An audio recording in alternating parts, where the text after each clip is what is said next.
freezing on your end? Not at the moment.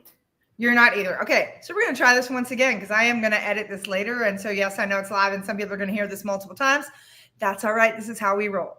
So once again, welcome to Safe and Seen with JB and Candy. This is the place where leadership gets real, business is personal, and connection creates impact. I am Candy Barone, and I am here with my dear friend, JB. And I am so happy to be here with you, Candy. Been looking forward to this. We've been talking about this a while, and now it is go time. It is go time. And so we have decided to create a play space to engage in raw, real, gritty conversations around relational leadership. Yes, we have. Because it's so important, let right? me start because I want to ask you the question. I think it's important that if we're going to have this conversation, we set the tone and set the context for why.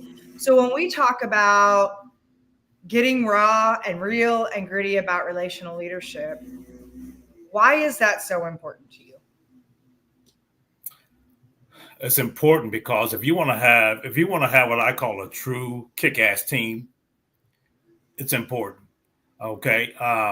Every team that I've ever been a part of, that was really, really good. And I think you can attest to this as well, Candy. It was the basis of it was relational, right? Not transactional, relational, right? And so when we talk about relational, we're talking about true communication, true connection, authentic connection. And when you have authentic connection,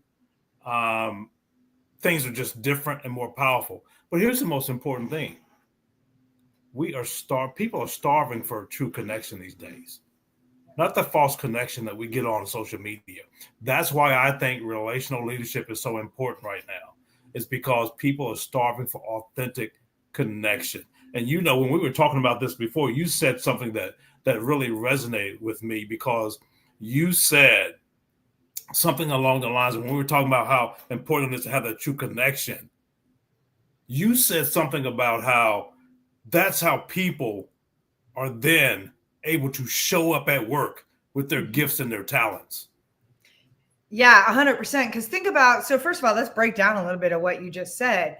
Because when we think about, we are, as human beings, we are wired for connection. And we currently right now, when you look at the culture, whether it be in the US or even globally right now, we are the most disconnected, connected generation era we have ever been. We are plugged into everything, yet we're not plugged into ourselves. We're not plugged into each other. And we're not plugged into, in a lot of cases, a higher sense of purpose and meaning and way we get to show up and serve. And so I love that you're referencing a conversation you and I had when we were talking about how to get this sort of set up. What we wanted to be talking about is the fact that it's only when you create these spaces that deep connection can be cultivated and fostered that people feel then safe. And we're going to talk about this concept of safe and seen, right? People feel safe to be able to show up in their gifts as an act of service. Because I also think, and this is part of what we're going to break down today and why we started the show saying, look, it's about leadership gets real, but business is personal. How many times, and I mean, this is the way we grew up, right? You and I, we're Gen X babies. We grew up with the it's business, it's not personal kind of adage, where I would challenge every single leader that still hangs their hat on that mantra, that right there is part of the problem. That right there is fundamentally where we need to create a new lens and look at leadership and culture and the way we're building our businesses differently. Because I will challenge businesses as personal as it gets, because business for most people is not only personal, it is a spiritual path, because it's where most of us put our gifts in service to others. Bingo. And that's what you said. And every time you say that, Candy, it gives me goosebumps. You just said it again, and it gives me goosebumps because it's personal. And the mistake that we make, the mistake that people have made all these years is trying to separate it. And when you think about the context when we heard this, it's a cop out, right? It's an excuse for somebody saying or doing something that they felt bad about. Business is personal, okay? We can't separate that, because when we go and we do our thing, whether we're in an office space, where we're a team meeting, or whatever the case may be, we all have personal things going on, right? And we have to be able to bring those in, bring that same energy, that energy in, and we have to adjust our energy. And we'll talk about this a lot too, how our energy impacts our environment, right? And so that's another reason why you can't separate it, because when we walk into a space, we bring whatever personal energy into that space. Yeah, because the biggest myth it affects the people around us. 100%, because the biggest myth we are told is that it's life-work balance. That is, in my opinion, the biggest bullshit we've ever been given, because it's your life. Work, business is one of the spokes on the wheel of your life. And so to your point, JB, business is as personal as it gets, because underlying the fundamental energy in all businesses is humans. It's humans driving an idea. It's humans driving a product. It's humans driving a service and offering a way to create change, or create delight, or solve a problem, or whatever it might be. You can have the best idea in the world. And we're going to talk about this too, because there's going to be people going, yep, that's why I use AI. Sure.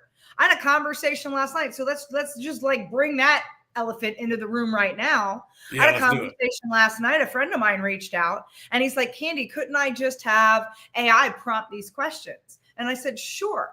AI can prompt questions. And we were looking at it through the lens of human design and energy. And we'll talk about that later.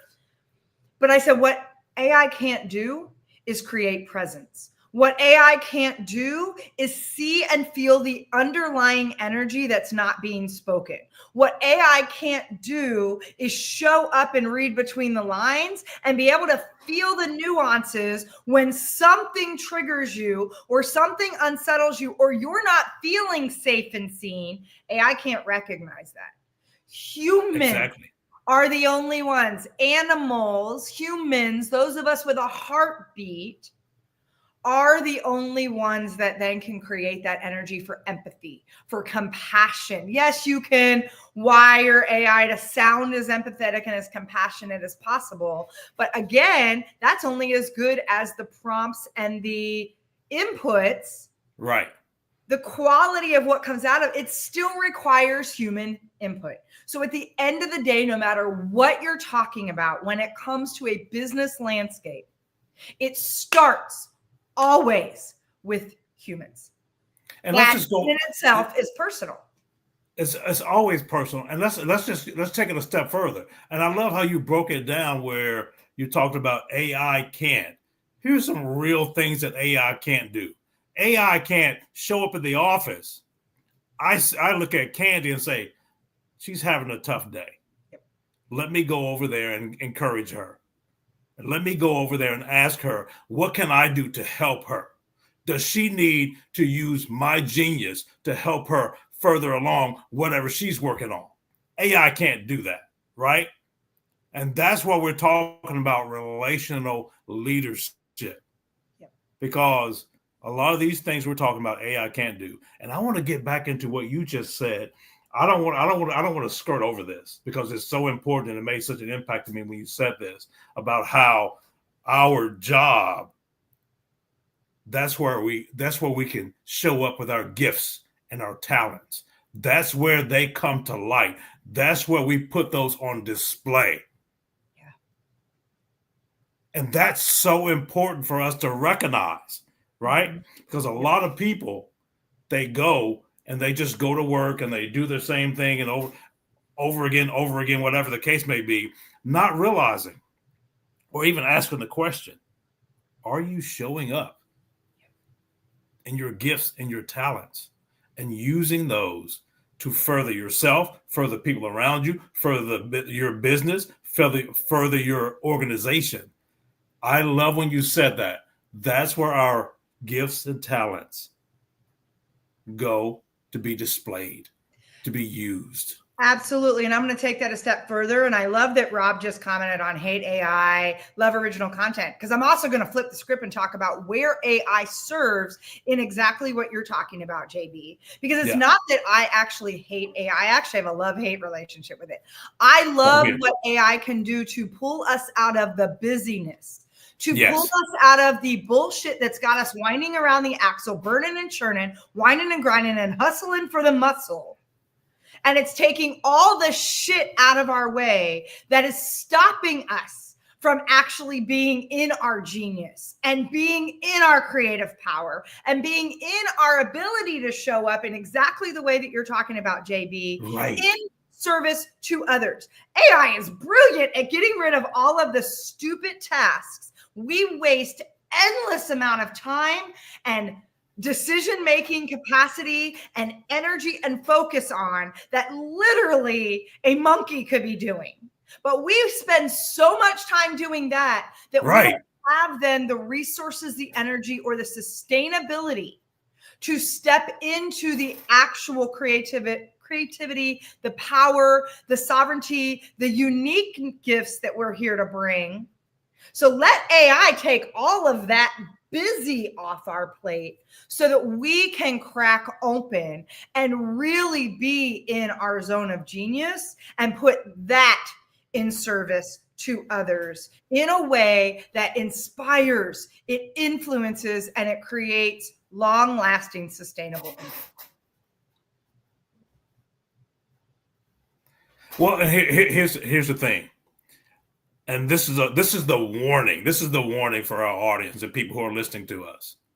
Let's not make the same mistake we've been making. Okay, when social media came along, okay, the mistake, it has its purpose, but the mistake that people made was, oh, I can replace this with real human connection. No, you can't. It's the same with AI. AI has its purpose, right? All right, but it cannot replace connection, authentic connection, relationships, true relationships. You know, you and I, our audience, bringing in their authentic genius to the table when it's time to get work done. AI can't replace that, right? And so JB, let me ask you a question then. Sure. When we talk about relational leadership, so we're talking about that human element, that ability to connect. How does this start to translate into the current structure for how we're going about business and for bringing in new possibilities and potentials as we expand how we look at doing business and building our teams and building organization? Like, how do we bring this into an applicable or a practical conversation around why relational leadership? How do we bring it into a conversation around why relational leadership? Why relational leadership? And from a practical standpoint, we're talking about, because we're kind of getting really esoteric here, and we're talking about AI and social media and all the things. And I think we need to highlight that. But I also want us to have an opportunity to bring this in and talk about your organization. Like, when we're looking at the way organizations are being run right now, the way that what's lacking in those organizations, why we need to really be focused on relational leadership in a way that maybe we haven't had to in the past. And as we shift sort of the narrative and we're moving into this new paradigm, why does this then become the thing we really need to be focused on first?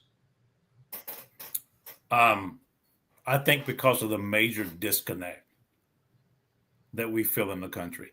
Okay, I think that's the biggest thing. There's a big disconnect, you know, and there was a big disconnect before COVID, and then when COVID hit, it made it worse, right? And then a lot of people went home. They worked from home, and don't get me wrong, I love working from home, but the thing is, we didn't do anything to continue those connections, to continue those relationships, right?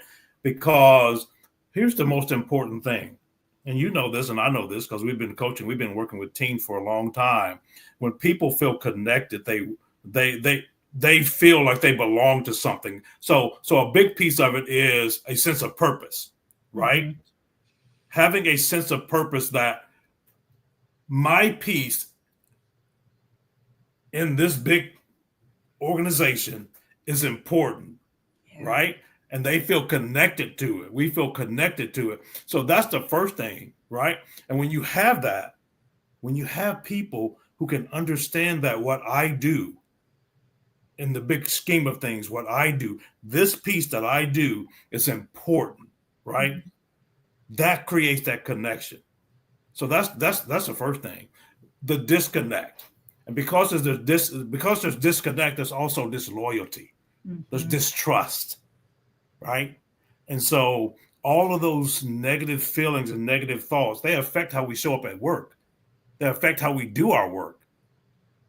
And Yeah. so that's why this is important, because it's affecting how people show up to do their work. It's affecting how teams work together to be more productive, to be most productive. But also, how many of you out there, do you really want to enjoy what you're doing instead of dreading going to work? Do you want to enjoy? Do you want to show up like, man, I cannot work to get to the office, and start working with my team to do this, to do that, instead of that dread. Yeah. That's why it's important.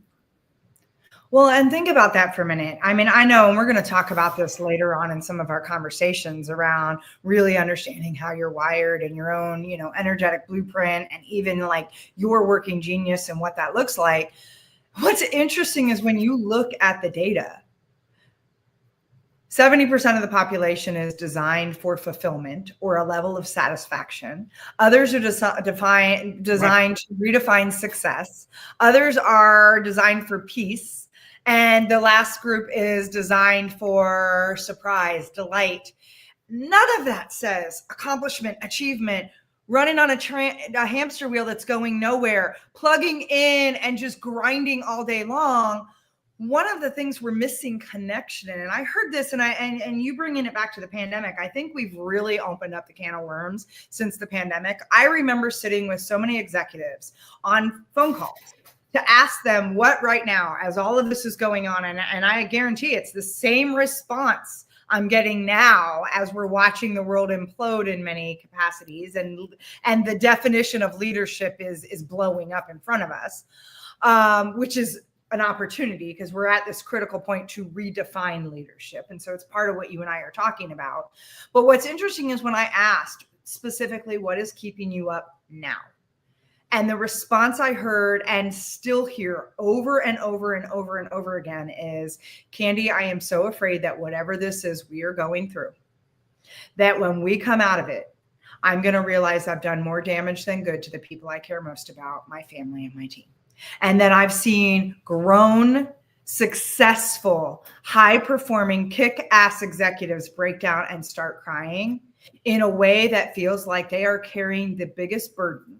Because for the leaders that get this, I get there's the narcissistic, which I will say, don't put the word leader behind that, because that is not leadership. However, that is how we currently define it's this: I puff my chest, I'm a bully, I can do the things, and I have power over.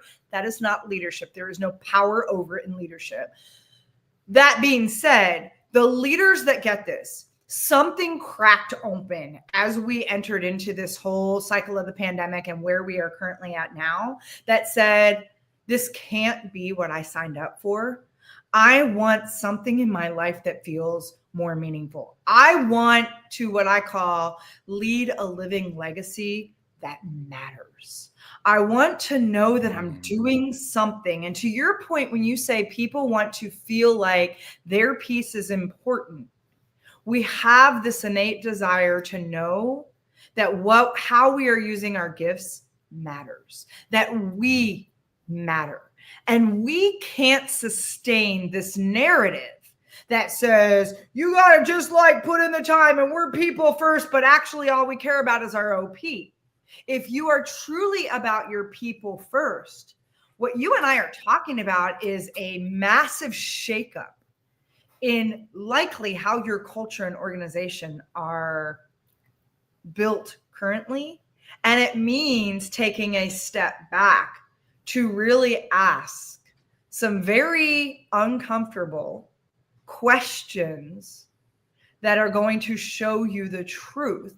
Because when we look at what you and I are talking about, and you and I have done a lot of work in this space working with teams, what is the number one thing that shows up when connection is not, when there's no connection in a culture? What is the number one thing? And you can think about the 5, right? We talk about the 5 dysfunctions of a team. You can use Patrick Lencioni's work as a baseline. What is the number one thing that shows up when people don't feel like they belong, they matter, or they're safe and seen? Well, right.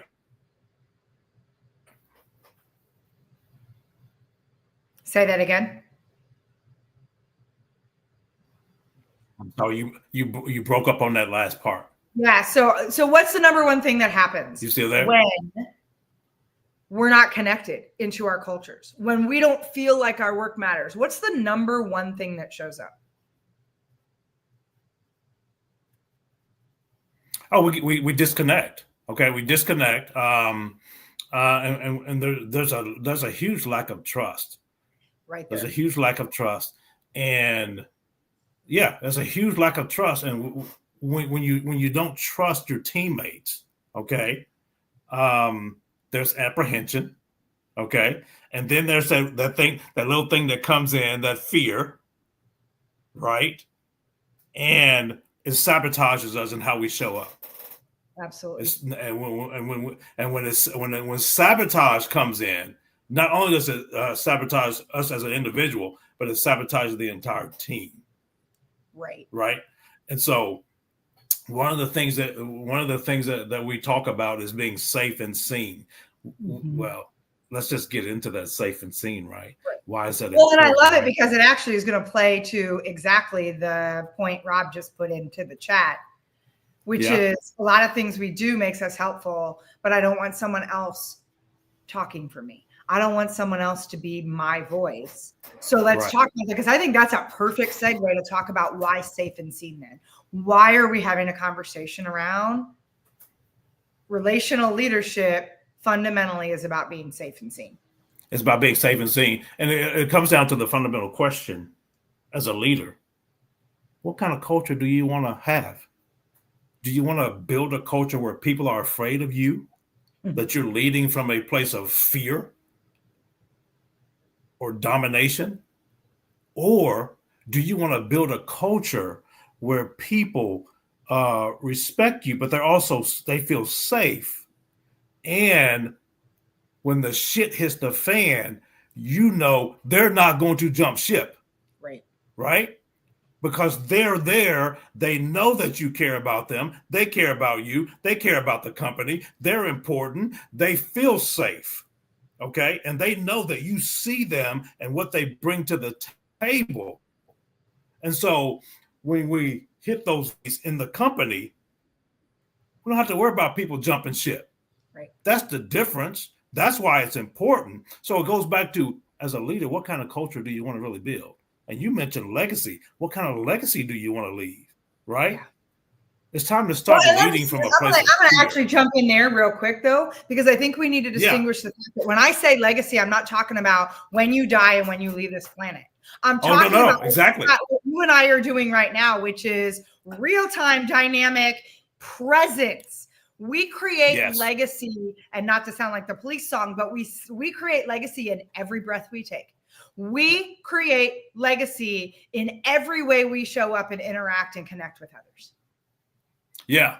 And so just for our audience, talk a little bit more about that, because what does that mean? Because, people hear the word legacy. That's exactly what they mean. They think that's exactly what most people think. They think, when you're dead. No. Because here's the thing. Everybody remembers Steve Jobs, right? We all know this device. We all look at, his legacy was he created all these technologies and all these innovative things for Apple. You know what his real legacy was? Ask his family and his team members. They thought he was an asshole. Yeah. He didn't get a do-over on his deathbed and actually died with a heart full of regret for how he treated the people around him, We keep waiting and keep thinking, oh, legacy is the thing that happens. I work a lot with financial advisors and we talk about this. Legacy is not just what happens that you leave people money or a will, or legacy happens. And so here's the thing. And I'm going to kind of paraphrase a Brene Brown-ism and bring it into this conversation. You are either intentionally doing your legacy or your legacy is doing you. And so she says that about vulnerability. You are either doing vulnerability or vulnerability is going to do you. It will kick your ass.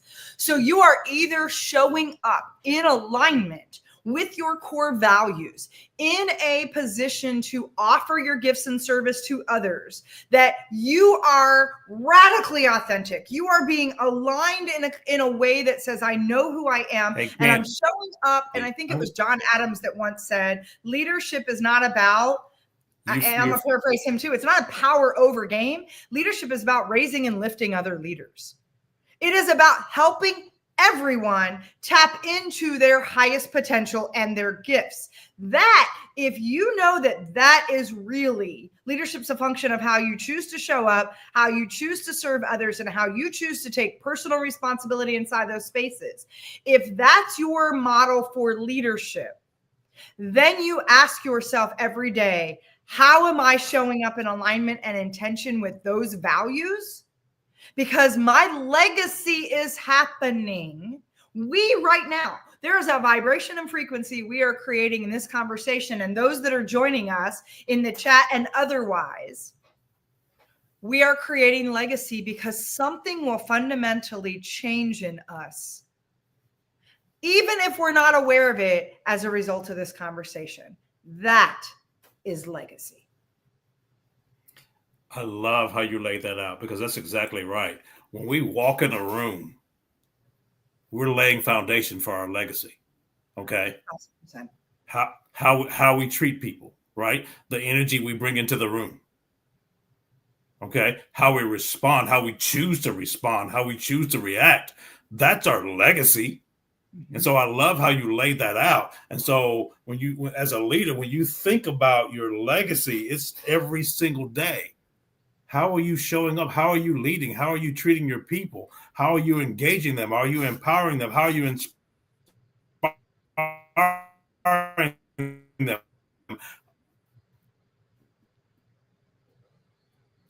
All of those things, that's your legacy, right? Yeah. And that's having people who work with you, work for you, and they feel safe. Okay. Safe enough to what? Okay. First of all, show up as their authentic self. Yep. Be honest with you as a leader and with other team members. That's important. That's why we talk about that trust, right? Okay. But also the seen part, being seen. That's where the working genius and the human design we talk about comes into play, because you and I both, when we have different geniuses that we bring to the table, right? And there's nothing more liberating than being able to recognize that in you, right? See, we both know that one of your geniuses is galvanizing, right? Getting people excited about things. That's one of your geniuses. And if I know that about you as one of my team members, and I need that, yep. And I come to you and I say, hey, Candy, I got this thing going on over here. I need you to come get my team ready, inspired, and ready to rock and roll on this. Boom. What does that do for you? Well, first of all, you feel seen. You feel appreciated. And second of all, I'm not doing something that frustrates me, because it's a frustration and not a genius of mine. It's not something that brings me joy to do it. I can do it and probably do it very, very well. But if it's not something that brings me energy and brings me joy, then I'm working outside my genius. Okay. But being able to see you for what you bring to the table and appreciate that, that's important. Yeah. And when you want to talk about how that connects a team together to then drive everything forward, that's a game changer. right? Well, you and I were talking about that even in prep for this show, right? I'm the match or the clicker that lights the freaking grill. You then come in and make sure it's not running too hot for too long and get that grill down so it's the right temperature.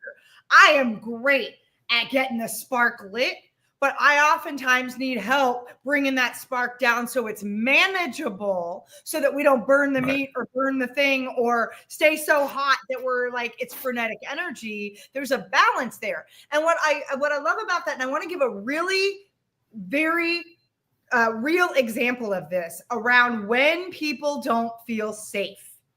I actually had a CEO for a very large manufacturing company that was one of my clients. And when we first got introduced, I was driving back from Houston to Austin, and I was kind of like, oh, who am I talking to? I get on the phone with him, and our initial conversation for 20 minutes, all he did was tell me how great their culture was and how he's all this and that and whatever. And I have to say, personally, if you know me at all, I was like, are you freaking kidding me right now? I could be listening to an audiobook. I was annoyed and then some, because it was a very one-sided, puff the chest, peacock posturing and political conversation that is not my game. So we get to a point that he gets in his condescending tone, and his response to me was, so what are you going to do for me? And I was like, oh, hell no. And I will tell you again, if you know me, this is just how I operate. I immediately said, first and foremost, I'm going to call your bullshit. And he paused and it got quiet. And he said, excuse me, what? I said, I am going to ask you two questions. First of all, if you got it all figured out, why are we on this call? Second of all, I heard you say this, and then you told me you just did 5 dysfunctions of a team on your executive leadership team, and the absence of trust is glaringly apparent. So if you are not going to let me know what's actually going on in your organization, I suggest we get off this phone. And I will say I dropped an F-bomb in my next response, but I was like, because you're wasting my fucking time. Right. And he literally went dead silent and said, how do I work with you? And I said, the thing is I still don't know what's going on in your organization. I don't know if I want to take you on as a client. That then he dropped into a space, got very real, got very vulnerable. And we ended up spending the next 2 hours on the phone talking about what was actually going on. This is the point, though, when we wrapped up the call, his comment to me was, wow. And I hear every executive say this to me, Candy, no one has ever said that to me before. And my response to him was, that's the problem. You don't have a leadership team. You have people that are worried about their pension and they're worried about upsetting you, that they are not calling your bullshit when it's required. If you don't have people in your organization willing to say the thing, I've had more companies I've come in and worked with that the feedback I get is, wow, Candy unearthed the thing that we have been dancing around. Like she put the elephant in the room and she made us face it. We are now having a different conversation because the thing that needed to be said finally was put into that space, right? And I think about how many cultures and organizations pound their chest that they got a culture, that they got high trust. Yeah, they don't have one person calling another person's BS, especially the C-level suite. Absolutely. And then you hear people talk about their leadership team, but that piece is absent.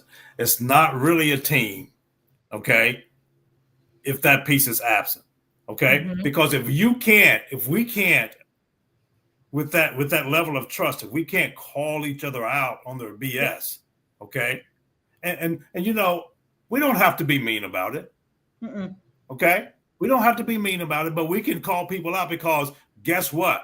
We can either do that or we can let things slowly erode.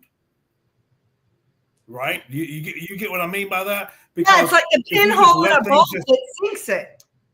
Yes, exactly. And so having those people around you, I've always said this, and some of the best leaders I've ever seen, some of the best leaders I've ever served with and under and worked with were people who surrounded themselves with other people, okay, that will call them out on their shit, right? You know, you've heard that expression. If you're the smartest person in the room, you're in the wrong room, right? Yes. I had this leader one time. He built a team, and I'll never forget this. He built a team. Is a good friend of mine. He started this restaurant, and he built this team of people. And the team of people that he put around him were all people who were what we like to call yes people. Okay, and we looked at that. And I'll never forget. I had a conversation with one of my colleagues because what he didn't do was approach the people like Mm-hmm. myself and like my colleague that would make his team strong, but also make him accountable. Right. And that business lasted probably 3 years Mm-hmm. because he, as a leader, did not put people around him that was going to, first of all, call him on his bullshit, but also make him a better leader. Right. Right? Because think about this, as a leader, you want people to be able to say, okay, well, that doesn't work. So what are we going to do now? Instead of saying, oh, okay, yeah, that'll work. And then it doesn't work. And then you spend all this time and money trying to put together a project or launch a project that doesn't work, all because you have people on your team that were too afraid to tell you this has holes in it. Mm-hmm. Because This there's is not going to work. repercussions, right? Because there's Right. repercussions that then also makes them feel like they can't be safe and seen. Right. And it comes down to being able to having the freedom and the safety to be able to just ask simple questions. Yeah. And how many teams have you seen where people are they're even afraid to ask questions about an idea Yep. that what if this happens? But having that authentic, honest conversation and creating that culture where you, me, anyone on the team can ask questions so that we can see things from different perspectives. And then once we are able to do that, now we know we got a kick-ass idea because Mm-hmm. we have done what? We have poked every hole. We have looked at every perspective, every insight. And so we're good to go. But when you don't have that, you are missing a lot because even just a culture of being able to ask those specific questions to help challenge you, to help hold you accountable, to help you grow. That's the space where we grow. See, that's the thing, though, right there. You've got to have a growth mindset. There has to be an understanding that nothing is set in stone, that beliefs can change, expectations can change, ideas can change. If you are in a culture and environment where something is fixed, it will inadvertently create a space that feels unsafe and a space where people feel they can't be seen for who they are. Because if there is that rigidity and there's not flexibility in thinking, there's not an openness, especially as fast as the world is moving right now. And we can't trust that I can offer a thought without getting some kind of repercussion, without getting reprimanded. I can remember being in a meeting when I used to work at GE, and I was the only female in the room. We'll talk about that another day. But it was one of those where our executive VP kept asking a question and everyone around the room is nodding their head and they're whatever. And I'm like, oh my God, are we going to sit here and like we're wasting our time? We already been in the meeting for 6 hours. I've got, 250 emails coming at me an hour because the reps don't know how to do their job. So I offer, because I'm the closest one to the field anyway, that I said, look, if you want to understand what's really going on, here is the fundamental challenge. And here is a thought on how we could solve it. I actually, when we took a break, got reprimanded by my boss, who said, next time you want to offer that feedback, run it by me first. And my flippant response was, then don't invite me to these meetings. Don't check a box and act like I need to be here because I add value and then not let me add value in the conversation when there's an opportunity to add value. I am not going to sit here just to be seen, but not be seen.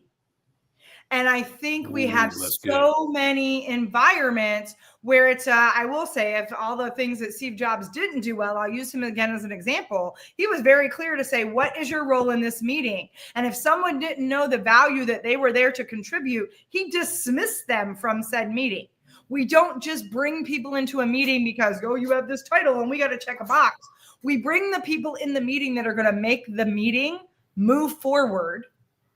I always found it astonishing walking, and I got called the queen of derailing agendas in my previous corporate career, because I always found it interesting how there would be an agenda and a question we needed to figure out, yet somehow the solution would be on the bottom.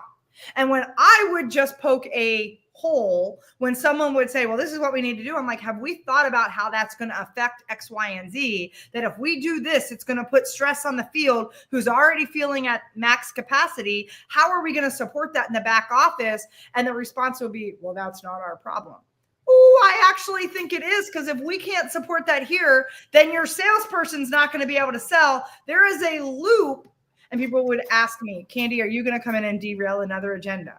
I'm like, if you're going to ask a question and think you already have a solution, yes. If you want me to just nod my head and be a check the box, assume that I can't make this meeting.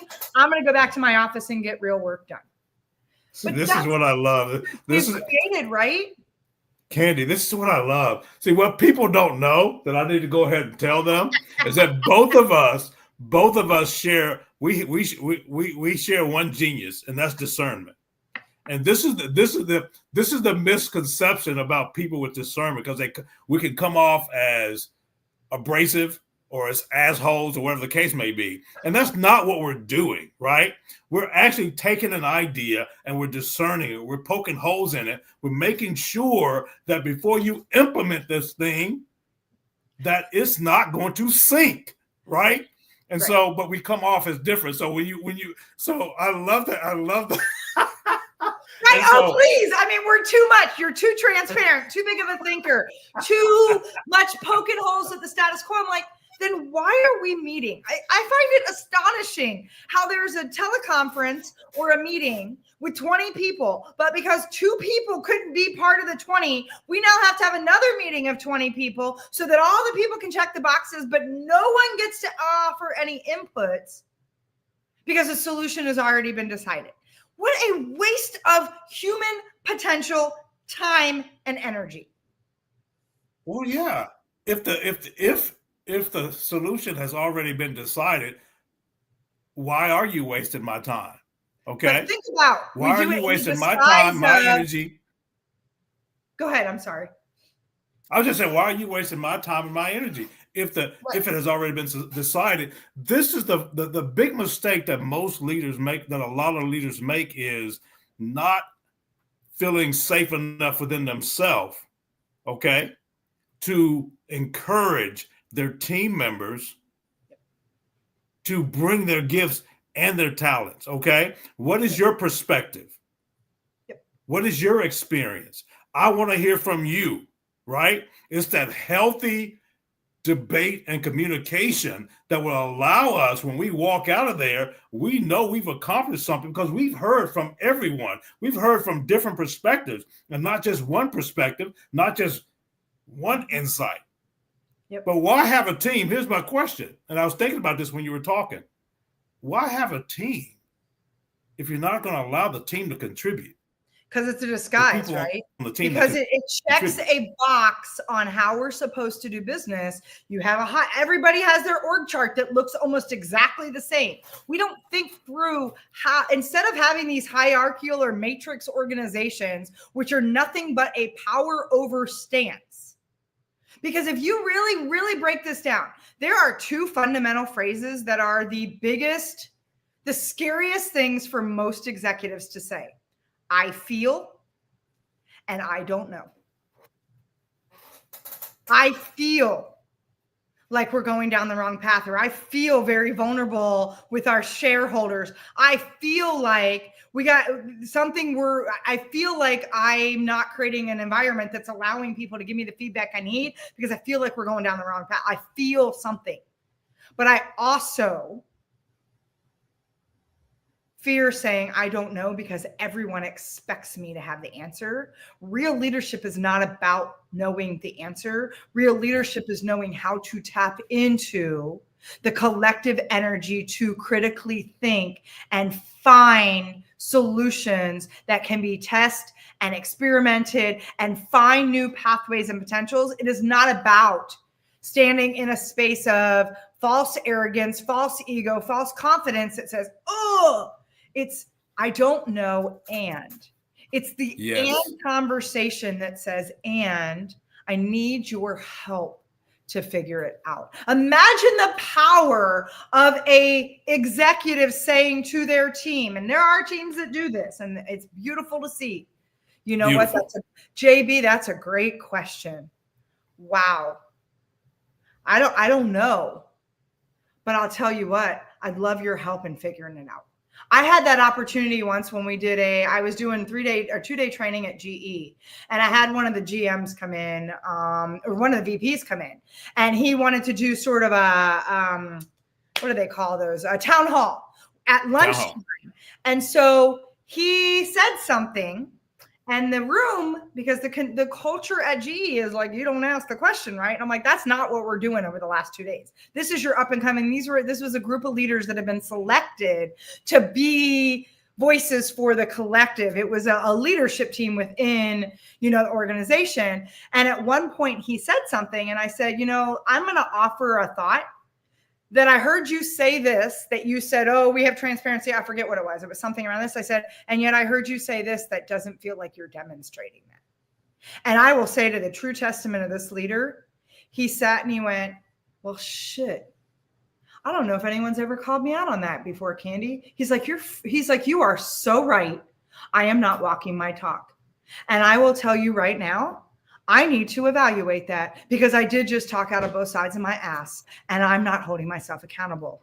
I will tell you what shifted in that room with the 20 people that were in there was then all of a sudden hands went up and said, may I ask you a question? He said, fire away. And he walked out and came back to me and he said, that's the first time I've ever been asked questions like that by our guys in the field. And he said, I couldn't have scripted it better. You would have thought like this was a whole setup the way it happened. But what was so powerful about it was that demonstration of me being able to question him. And I did it from a place of compassion, because I'm like, help me understand. You just said that this is one of your core values, but then you just said this. And as the way I define those two things, they're not adding up. And he said, and that's when he said, holy shit, I never even thought about that. You're right. They don't add up. And he said, I don't know if I've ever had anyone ever challenge me on that. And because he was willing to be in a space of humanness, in a space of shit, wow, whoa, like own his stuff and be vulnerable, it cracked open this group of leaders that he stayed longer than intended. And we had one of the richest conversations I've ever seen. And I'm a former employee and have done consulting there. It is the first time I've ever seen that kind of conversation happen between mid-level leaders and executive level management. And it was beautiful. And that's a prime example when we talk about creating a culture of safe and seen. Okay. And you just laid it out beautifully, Candy, because it starts with that leader. It starts with that leader, first of all, checking their ego at the door, and then saying to themselves and being very honest and saying, I want the best from my team and my company. So what is it going to take to make that happen? Mm-hmm. Right. Mm-hmm. And some of that calls for not showing up and thinking you have to be that person with all the answers. Because guess what? Realistically, no one has all the answers. Now, we've met some people in our lives that think they have all the answers, but no one has all the answers.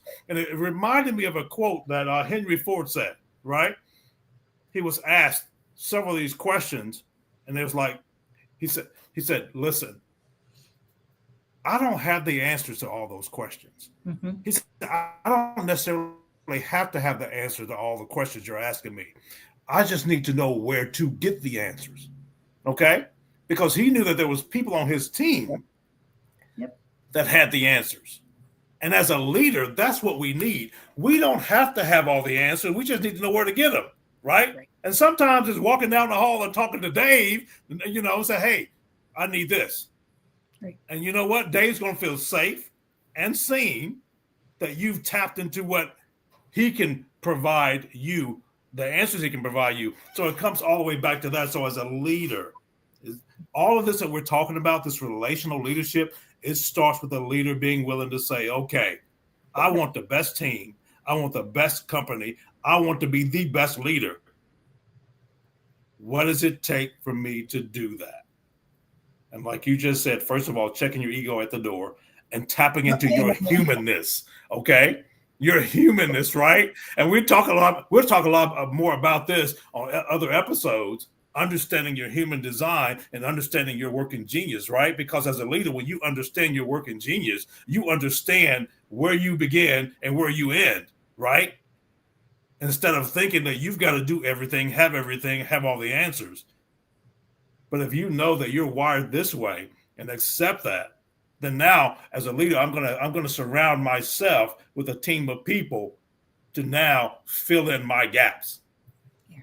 That's the essence of relational leadership as well. Woo! I don't know about you, but I'm excited because this is like day one of the conversation, right? Like this is us scratching the surface and poking at an itch that's starting to be like more than an itch. And so I don't know about you, but I am so freaking jacked up and excited about the fact that this is an ongoing conversation that we're going to be in.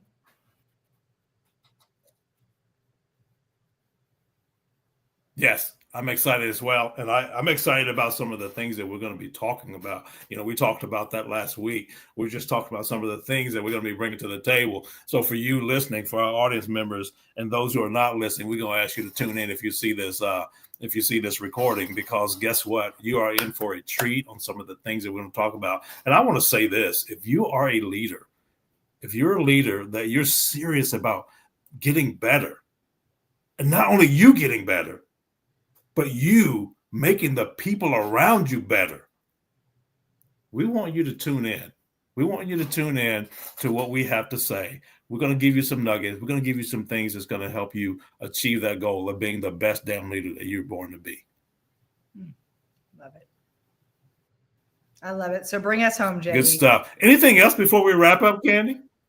I don't think so. I want to make sure. Is there anything else you want to say before? I think this is a really good place to whet the appetite because, like I said, this is us just opening up the conversation as we start to explore a deeper lens around the real ROI of leadership, being relationships. We are going to talk about changing the metrics in business. We're going to talk about the 5 dysfunctions of a team as we both have studied and practiced the teachings from Patrick Lencioni. We are going to talk about energetic blueprints and human design and working genius and everything that lives in between that. But this is really about creating a leadership revolution and bringing in a new paradigm for how we show up for ourselves, for each other. Because here's the thing that I would offer before you bring this home, JB, is the fact that legacy, we're not just talking about legacy in business, because again, it's not life and business. It is your life. So what you create in your business comes back into your home and vice versa. And so when you think, if you don't think the way you're showing up at work matters, look at the relationship you have with your family and your kids. Look at the relationship you have with your community. It is all interconnected. It is all part of who you are. And all of that is what we are talking about when we say leading your living legacy. And so this is what we're going to start to break down. And we love, thank you, Rob, for joining us today. We love the comments. We love the questions, because this is an opportunity. And I'm going to just put it out there. JB and I do not have all the answers. We have been doing this work collectively, both of us, for more than 30 years each. And we are continuing to learn and grow and evolve. And as we learn more and as we get access to more information, we're going to bring that in real time too. We're going to bring in the statistics. We're going to bring in the current reality of what's going on. And we are also very quick to say, while we have our expertise and we know where we play, there are also things we don't know, and we are open to learn that too.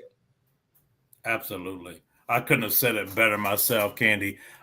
This has been amazing. And folks, just be aware and look out for those next episodes as Candy laid them out. We got a lot of things we're going to share with you. We're going to bring a lot of things to the table, a lot of experiences, but we are both of growth mindset.